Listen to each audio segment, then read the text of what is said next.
Hello friends, how are you? Today we're going to start talking about the basic tools for setting up a small hobby carpentry shop.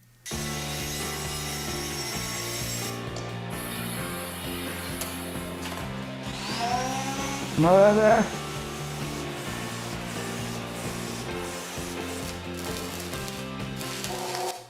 Well, to make it simpler and not so long, the subject and until it ends up causing confusion, I will separate this video into two parts.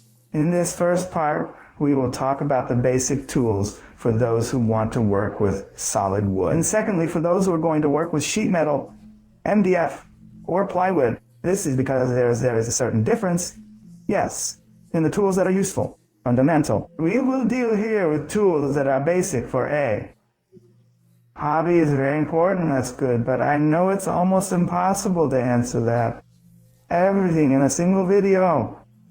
So as questions arise, either I respond directly in the comments, or I end up recording complimentary videos on this topic, so that we can get to the end and have good material.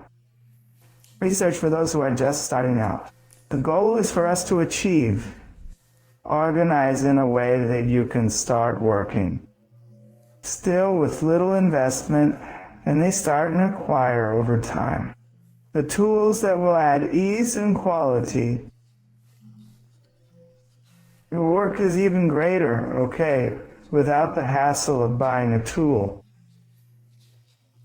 That is not so fundamental to the detriment of one that would be indispensable. Okay, now let's get to work. The production of solid wood parts can be divided into at least 4 stages. The first involves cleaning and planing the wood.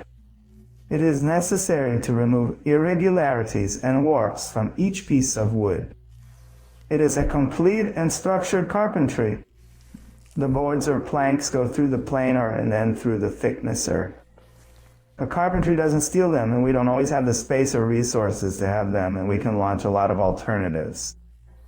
A manual electric planer, or even a belt sander with coarse sandpaper can replace a planer. Personally, I even prefer the sander. I used one for a long time, because it is easier to use and also serves in semi-finishing stages. The only disadvantage is that it takes a little longer and generates more dust than the plank. To adjust the thickness of the wood, you can use the electric plane itself, which requires a lot of training, and for repetitive work is not always the best option. The bench circular saw, which is, in this case, my favorite, which has the problem that the width limit of the board is twice the maximum height of its blade. In other words, if you have a saw with a cutting capacity of 70 millimeters, the maximum width of the board will be 140 millimeters.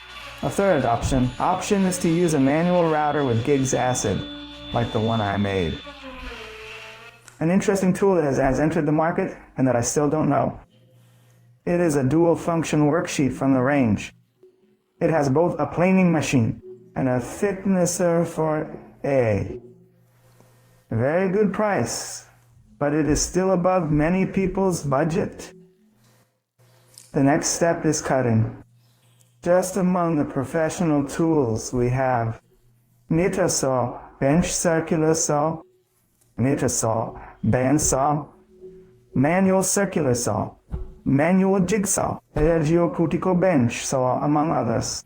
However, a table saw and a jigsaw can perform almost all actions with only loss of performance and perhaps a little precision. The third stage is the assembly stage.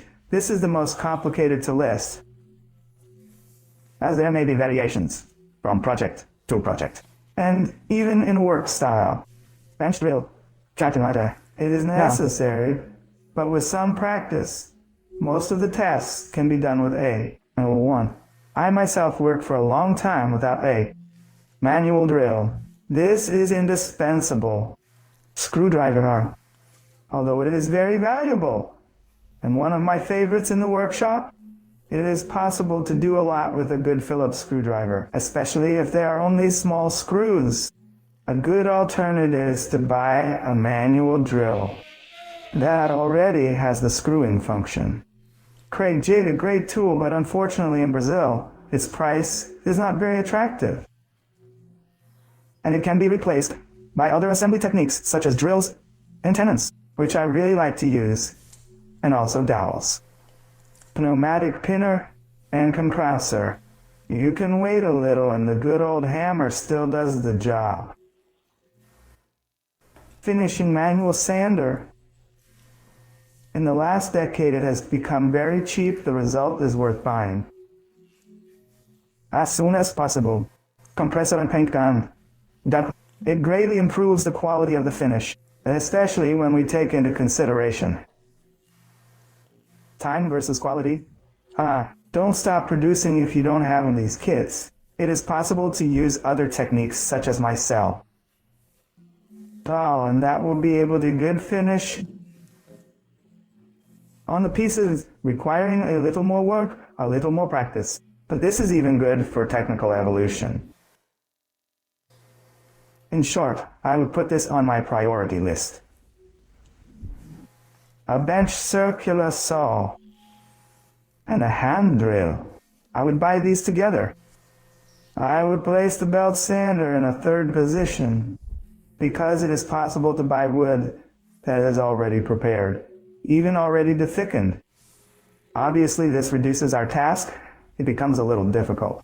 Restricted to having to buy prepared wood. A manual router, whether it is column or laminated, this will depend. The size of your budget, and I would put it in the front column.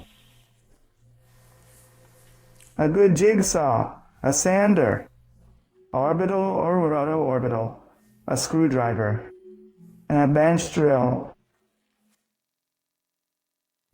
Only after these basic tools would I go in, for example, with a small compressor.